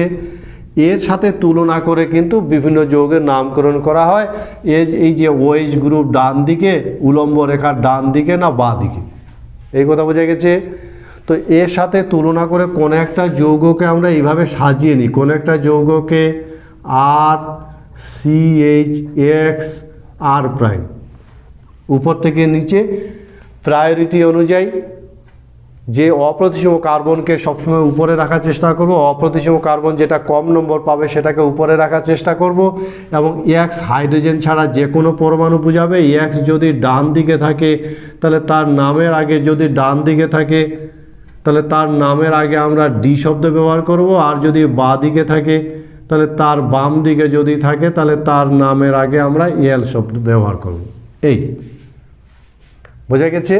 তাহলে কোন একটা অণুর নামকরণ যদি আমরা যদি দেখে নিই, যেমন ল্যাকটিক অ্যাসিডের ক্ষেত্রে যদি দেখে তো ল্যাকটিক অ্যাসিডের দুটো আইসোমার আছে, একটা ডি আইসোমার, একটা, বোঝা গেছে? আবার বলছি ডিএল নামকরণের ক্ষেত্রে আমরা এটা হলো ডি গ্লিসারলডিহাইড, আর একটা আছে এল গ্লিসারলডিহাইড। এদের সাথে তুলনা করে কিন্তু আমরা নামগুলো বলে থাকি। কিভাবে? এই যে এর ডান দিকে OH আছে, এরকম ডান দিকে OH-এর সাথে যদি ম্যাচ করে যায় তাহলে তার নামের আগে ডি বসবে, আর যদি বাঁ দিকে OH থাকে এখানে সেই জিনিসটা বলছে এক্স হলো হাইড্রোজেন ছাড়া অন্য গ্রুপ বা পরমাণু।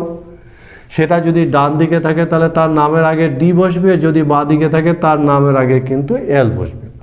বোঝা গেছে? যেমন ল্যাকটিক অ্যাসিডকে যদি আমরা দেখি, ল্যাকটিক অ্যাসিড দেখো, ল্যাকটিক অ্যাসিড COOH CH3OH দেখো, এইটা ল্যাকটিক অ্যাসিড। বলো তো এটা ডি ল্যাকটিক অ্যাসিড না এল ল্যাকটিক অ্যাসিড? তো দেখো এর ডান দিকে OH আছে, ডান দিকে OH আছে, ফলে এটার নাম হবে D lactic acid, D lactic acid. এখানে একটা কথা মনে রাখা দরকার যে ব্র্যাকেটে যে প্লাস মাইনাস থাকে, যেমন এটার নাম হবে ডি মাইনাস, এই মাইনাস চিহ্নটার সাথে ডিএল এর কিন্তু কোনো সম্পর্ক নেই। এই মাইনাস চিহ্ন দ্বারা আলোর তলের আবর্তনকে বোঝায়, বামাবর্তী বোঝায়, এর সাথে ডিএল এর কিন্তু কোনো সম্পর্ক নেই। আবার যদি আমরা ল্যাকটিক অ্যাসিডের আরেকটা ফর্ম আছে COOH, তাহলে এটার নাম কি হবে বলো তো? দেখো বাম দিকে আছে, তাই কি না? ফলে এর নাম হবে এল ল্যাকটিক অ্যাসিড, ল্যাকটিক অ্যাসিড। যদি তাই হয় তাহলে বলো তো অ্যালানিন যে আছে, অ্যালানিন COOH NH2CH3, বলো তো এই অ্যালানিনটা ডি অ্যালানিন না এল অ্যালানিন? তখন আমরা দেখব যে এক্সটা আছে বাম দিকে আছে, ফলে এর নাম হবে এল অ্যালানিন। খুব সহজ। এইভাবে আমরা ডিএল নামকরণ বা কনফিগারেশন উল্লেখ করে থাকি। এরকম তুলনা করে হাইড্রোজেন ছাড়া যে অন্য গ্রুপ বা পরমাণু থাকবে সেটা ডান দিকে থাকলে ডি আর সেটা বাঁ দিকে থাকলে এল। এবার একাধিক থাকতে পারে, সেক্ষেত্রেও নাম কিন্তু আমরা খুব সহজে করতে পারি। মনে করো একাধিক গ্রুপ আছে, বোঝা গেছে? যেমন এরকম যদি গ্রুপ থাকে তাহলে সেক্ষেত্রে কি হবে? CH3 মনে করে এখানে আছে OH, এখানে আছে OH, এটার নাম কি হবে? ঠিক আছে, তো দেখতে পাচ্ছি যে 2 নম্বর কার্বনে কি আছে, 2 নম্বর কার্বনে বাঁ দিকে আছে আর 3 নম্বর কার্বনে ডান দিকে আছে। এটা 1 2 3 4 চারটা কার্বন, তাহলে এর নাম কি হবে? বিউটেন। 2 নম্বরে বাঁ দিকে আছে তাহলে 2L, তাই কিনা বলো? তারপরে 3 নম্বরে ডান দিকে আছে তাহলে 3D, বিউটেন 2L 3D ডাইওল। এইভাবে আমরা নামকরণ করতে পারি, অসুবিধা কিছু নাই। তো 2 নম্বরে বাঁ দিকে আছে, 3 নম্বরে ডান দিকে আছে, এর সাথে তুলনা করে আমরা খুব সহজে কিন্তু এই নামগুলো করতে পারি। বোঝা গেছে? কিন্তু কিছু কিছু ক্ষেত্রে এর অসুবিধা আছে, আর সেই অসুবিধাটাকে দূর করার জন্য আমরা আরেকটা পদ্ধতি আমাদের প্রচলন আছে, এবং সেটা সাংঘাতিক ইম্পর্টেন্ট। নিট বা এইচএস বা যে কোনো পরীক্ষার জন্য এটাকে RS নমেনক্লেচার বলা হয়, RS নামকরণ। ভালো করে এটাকে বুঝতে হবে, RS নামকরণ। এই কথা বোঝা গেছে? তো RS নামকরণের ক্ষেত্রে এই পদ্ধতিটাকে আবার অনেক সময় সিপ পদ্ধতিও বলা হয়, সিপ পদ্ধতিও বলা হয়। 3 জন বিজ্ঞানীর নাম অনুসারে ক্যান, ইনগল্ড, পেলং, এই 3 জনের নাম অনুসারে এই পদ্ধতিটাকে সিপ পদ্ধতিও বলা হয়। এবং এই পদ্ধতিতে যে গ্রুপগুলো আছে, গ্রুপ বা পরমাণুগুলিকে কি করা হবে? গ্রুপগুলিকে প্রাধান্যের ক্রম অনুসারে সাজাতে হবে, প্রাধান্যের ক্রমানুসারে সাজাতে হবে, সাজানো হয়। একটা অপ্রতিসম কার্বনের চারদিকে যে 4টা গ্রুপ থাকে সেই গ্রুপগুলোকে প্রাধান্যের ক্রমানুসারে সাজাতে হবে। কিভাবে সাজাতে হবে? 1 2 3 4 দিয়ে বা ABCD দিয়ে প্রাধান্যের ক্রমানুসারে সাজাতে হবে। এই কথা বোঝা গেছে? এবার প্রাধান্যের ক্রমানুসারে সেই ক্রমটা কি? ক্রম যদি 1 2 3, এই ক্রমটা যদি ঘড়ির কাঁটার দিকে হয়, ঘড়ির কাঁটার দিকে যদি হয় তবে তাকে আর রোটেশন বলা হবে। আর বোঝা গেছে? ঘড়ির কাঁটার দিকে যদি হয় তাহলে আর রোটেশন বলা হবে। আর ঘড়ির কাঁটার বিপরীতে যদি হয়, তবে তাকে এস রোটেশন বলা হবে। এই ক্রমটা 1 2 3, এই ক্রমটা যদি ঘড়ির কাঁটার দিকে হয় তাহলে আর যদি ঘড়ি কাঁটা বিপরীত দিকে হয় তাহলে এস রোটেশন বলতে হবে। এবার প্রাধান্যর যে প্রাধান্য ক্রমটা মনে রাখবে যে অপ্রতিসম কার্বনে যুক্ত কার্বন এ যে যুক্ত পরমাণু, প্রথম পরমাণুর পরমাণু ক্রমাঙ্ক মনে থাকবে, পরমাণুর পরমাণু ক্রমাঙ্ক বেশি হলে প্রাধান্য বেশি। মনে থাকবে কি বললাম বলো তো, যে অপ্রতিসম কার্বন, যেমন মনে করে একটা অপ্রতিসম কার্বন, এর সাথে COOH আছে, এর সাথে OH আছে, এর সাথে NH2 আছে, এর সাথে হাইড্রোজেন। বলো তো এই চারটা গ্রুপের মধ্যে কার প্রায়োরিটি টপ হবে? তো দেখো এর সাথে সরাসরি যুক্ত আছে এখানে অক্সিজেন, এখানে হাইড্রোজেন, এখানে কার্বন, এখানে নাইট্রোজেন, তাহলে এটা 1 নম্বর হবে, কারণ নাইট্রোজেনের পরমাণু ক্রমাঙ্ক 7, এটা 1 নম্বর হবে, অক্সিজেনের পরমাণু ক্রমাঙ্ক 8, এটা 1 নম্বর হবে, এটা 2 নম্বর হবে, কার্বন 3 নম্বর হবে, হাইড্রোজেন 4 নম্বর। এই হলো প্রায়োরিটি। অপ্রতিসম কার্বনের সাথে ডাইরেক্ট লিঙ্ক আছে যে পরমাণুটা, সেই পরমাণু ক্রমাঙ্ক যার বেশি তার প্রায়োরিটি বেশি, কোনো অসুবিধা নেই। কিন্তু যদি এরকম হয়, বলো এখানে COOH আছে, এখানে CH3 আছে, তাহলে সেক্ষেত্রে কী হবে, দু জায়গায় তো কার্বন, তো সেই কার্বনের সাথে লিঙ্ক পরের পরমাণুটাকে আমরা কনসিডার করব। যেমন পরের পরমাণু হাইড্রোজেন, এখানে পরের পরমাণু অক্সিজেন, তাহলে ওই গ্রুপটার প্রায়োরিটি বেশি হবে। তো প্রথম দুটো পরমাণু যদি সেম হয়, তার পরের পরমাণুটাকে আমরা কনসিডার করব এবং এর মধ্যে কিন্তু প্রায়োরিটি পেয়ে যাব। তাহলে প্রায়োরিটি তৈরি করা কোনো অসুবিধার কিছু নেই। এই কথা বোঝা গেছে। ক্লোরিন, ব্রোমিন, আয়োডিন, যার পরমাণু ক্রমাঙ্ক যত বেশি তার প্রায়োরিটি তত বেশি। তো বলো তো এই যৌগটার আর কনফিগারেশন হবে না এস কনফিগারেশন হবে? তো ভীষণ ইম্পর্টেন্ট একটা, ভীষণ ভালো একটা টিপস দেওয়ার চেষ্টা করছি, খুব সহজে যাতে আমরা কেচ করতে পারি। প্রথমত প্রায়োরিটি করে নাও, ব্রোমিন 1 নম্বর, ক্লোরিন 2 নম্বর, কার্বন বা মিথাইল গ্রুপ 3 নম্বর, এটা 4 নম্বর। ঠিক আছে? তো এক্ষেত্রে সবসময় মনে রাখবে আর এর রোটেশনের ক্ষেত্রে একদম স্পেশাল টিপস মনে থাকবে তো, যে 4 নাম্বার যেটা, সেটাকে সবসময় আমরা এই যে বোর্ড আছে বোর্ডের পিছন দিকে ভাববো। লাস্ট প্রায়োরিটি যেটা, সেটাকে কিন্তু আমরা পিছন দিকে ভাববো, সেটাকে ডিলিট করে দেওয়ার চেষ্টা করব। তাহলে সেটাকে যদি ডিলিট করে দিই তাহলে কি দাঁড়াবে বলো তো? এইরকম জিনিসটা দাঁড়ালো। এবং এবার আমরা কি করব, এবার প্রায়োরিটি দেখো, এই 4 নাম্বারটাকে ডিলিট করে দিয়েছি, তাহলে এটা হবে এস কনফিগারেশন। খুব সহজে আমরা বলতে পারি, কোনো অসুবিধা? বোঝা গেছে?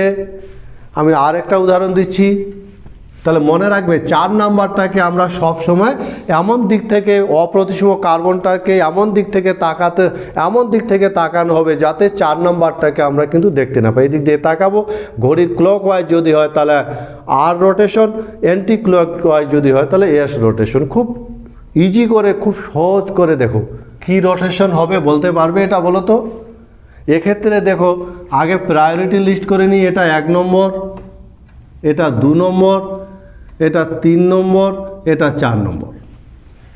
তো এর আগের অণুটাতে 4 নম্বর মনে রাখবে, ডিপ লাইন যেটা সেটা কিন্তু পাতার উপরে আছে এবং ডট লাইন যেটা সেটা কিন্তু ভিতরে আছে। এবং আমরা 4 নম্বরটাকে সবসময় ভিতরে দেওয়ার চেষ্টা করব। 4 নম্বরটাকে যাতে 4 নম্বরটা আমরা দেখতে না পাই, ডিলিট করার চেষ্টা করব। তো এটাতে দেখো 4 নম্বর কিন্তু পাতার উপরে আছে, একে ডিলিট করা সম্ভব নয়। এইখানে স্পেশাল টিপসটা আমি বলতে চাইছি। কি করব বলো তো? একটা কথা মনে রাখবে যে যদি সিঙ্গেল এক্সচেঞ্জ করি, ডাবল এক্সচেঞ্জ করলে ত্রিমাত্রিক বিন্যাসের কোনো পরিবর্তন কিন্তু ঘটে না। কিন্তু সিঙ্গেল এক্সচেঞ্জ যদি করি তাহলে আর কনফিগারেশন এস কনফিগারেশনে কনভার্ট হয়, এস কনফিগারেশন আর কনফিগারেশনে কনভার্ট হয়। এটাকে নোটবুক দিয়ে মনে রাখার চেষ্টা করবে। সিঙ্গেল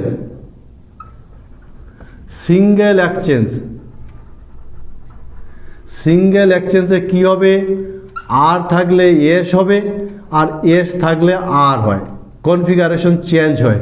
সিঙ্গেল এক্সচেঞ্জের যে কোনো দুটো গ্রুপকে যদি আমি এক্সচেঞ্জ করি তাহলে আর কনফিগারেশনের অণু এন কনফিগারেশনে কনভার্ট হয় আর এন কনফিগারেশনের অণু আর কনফিগারেশন কনভার্ট হয়। তো আমি যদি সিঙ্গেল এক্সচেঞ্জ করার পর সেটাকে যদি এস শনাক্ত করতে পারি তাহলে অরিজিনাল যৌগটা আর রোটেশনে ছিল। আমি সিঙ্গেল এক্সচেঞ্জ করার পর যদি দেখি সেটা আর হয়ে গেল, তাহলে অবশ্যই অরিজিনালটা এস কনফিগারেশনে ছিল। এইটাই হলো স্পেশাল টিপস। আমি এমন দুটো এক্সচেঞ্জ ঘটাবো যাতে 4 নম্বরটা আমি ডট লাইনে নিয়ে যাব, তাহলে সেটা পাতার ভিতরে চলে যাবে, তাই কি না বলো? তাহলে কি দাঁড়াবে বলো তো? এই অনুটার আমি এই দুটোর মধ্যে এক্সচেঞ্জ করব। এই দুটোর 1 আর 4 নম্বরে যদি এক্সচেঞ্জ করি তাহলে কি হবে? Single exchange. সিঙ্গেল এক্সচেঞ্জ করলাম, তাহলে দেখো কি দাঁড়াবে।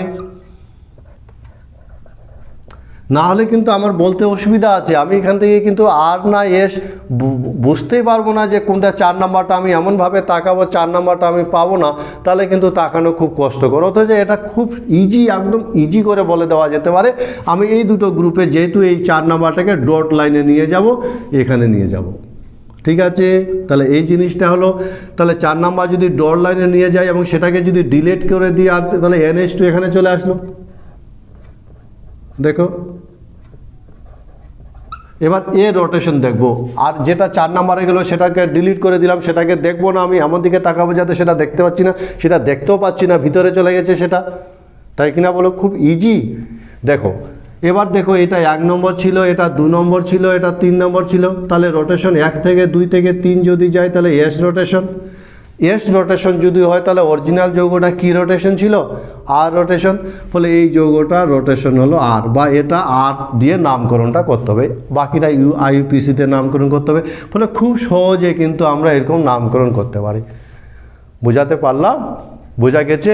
স্পেশাল টিপস কিন্তু কোনো অসুবিধার কিছু নেই। যে কোনো দুটো, আমি আবার বলছি, 4 নম্বরের সাথে আমার সুবিধা মতন যে কোনো একটা গ্রুপে সিঙ্গেল এক্সচেঞ্জ করাবো, তাহলে অটোমেটিক্যালি ওই 4 নম্বর গ্রুপটা আমি আর দেখতে পাবো না, 3টা থাকবে, এবং ক্লকওয়াইজ না অ্যান্টি ক্লকওয়াইজ যেটা হবে এই অরিজিনাল যৌগটা তার উল্টোটা হবে।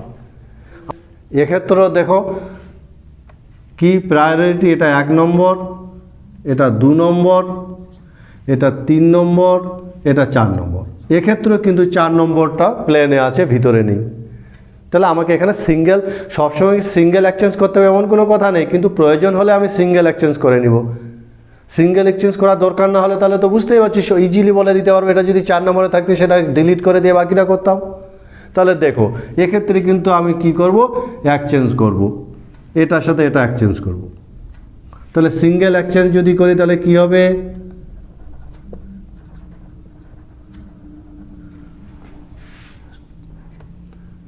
এটা এখানে থাকলো, ঠিক আছে? এটা এখানে চলে আসলো, হাইড্রোজেন 4 নাম্বার এখানে চলে আসলো, যেটাকে ডিলিট করে দিলাম, বাকিগুলো থেকে গেল। আর এখানে চলে আসলো CH3, এই 3টা পেয়ে গেলাম। এটা 1 নম্বর, এটা 2 নম্বর, এটা 3 নম্বর। তাহলে 1 থেকে 2 থেকে 3 গেলে কি রোটেশন হবে? S rotation. তাহলে অরিজিনাল যৌগটা কি রোটেশনে ছিল? আর রোটেশনে ছিল। তাহলে অরিজিনাল যৌগটার নামকরণ হবে আর। খুব সহজে আমরা বলে দিতে পারি, কোনো অসুবিধা কিচ্ছু নেই। তো সবসময় সিঙ্গেল এক্সচেঞ্জের দরকার হয় না, যেমন ওরকম একটা অণু নিচ্ছি যেখানে সিঙ্গেল এক্সচেঞ্জের দরকার হয় না, এই অণুটা। এক্ষেত্রে দেখো এটা 1 নম্বর, এটা 2 নম্বর, এটা 3 নম্বর, এটা 4 নম্বর। তাহলে এর রোটেশনটা কী হবে বলো তো? এক্ষেত্রে সিঙ্গেল এক্সচেঞ্জের কোনো প্রয়োজনই নেই, কারণ এটা 4 নম্বর আছে, এটাকে আমরা ডিলিট করে দিব। তো এটাকে যদি ডিলিট করে দিই, মনে মনে ডিলিট করে দিই, তাহলে এখান থেকে দেখতেই পাচ্ছি 1 থেকে 2, 2 থেকে কি অ্যান্টি ক্লকওয়াইজ।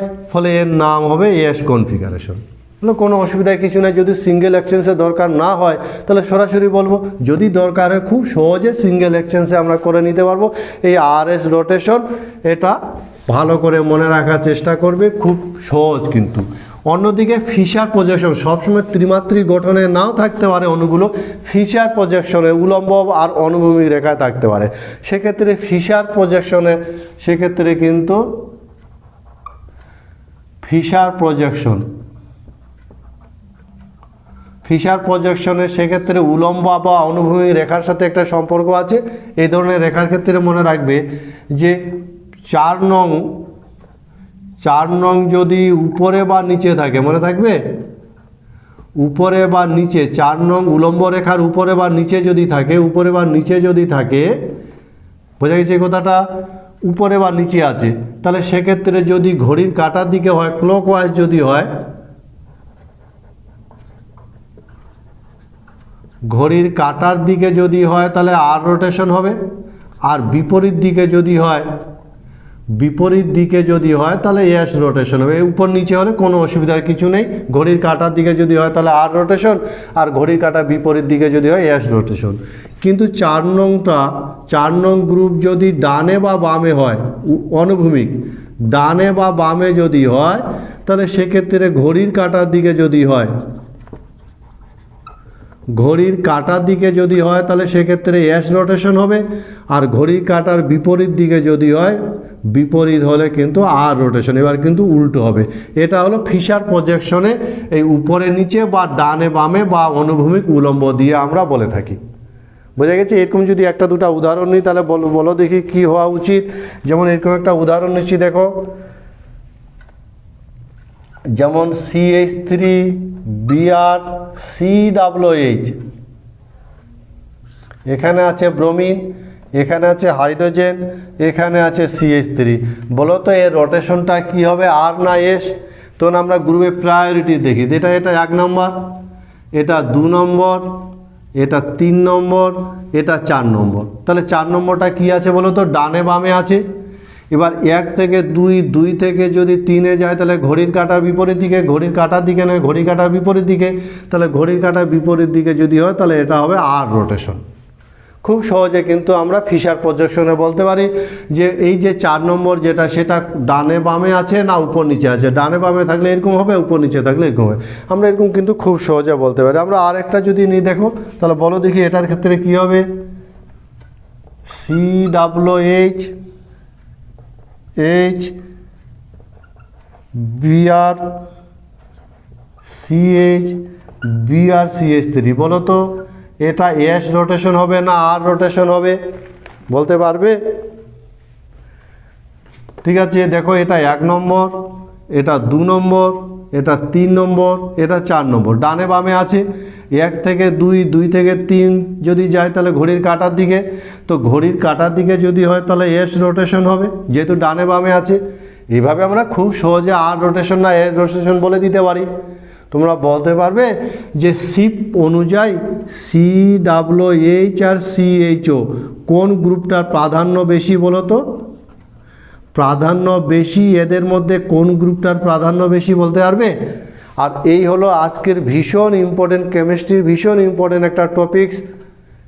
আমার দিক থেকে তো বোঝাবার চেষ্টা করলাম, তোমরাই বলবে কতটা বুঝতে পেরেছো। ভিডিওটা ভালো করে ফলো করবে, বোঝা গেছে? আর সঠিক একটা ধারণা তৈরি করবে এই প্রত্যাশা রেখে আজকের ক্লাস এখানে শেষ করছি।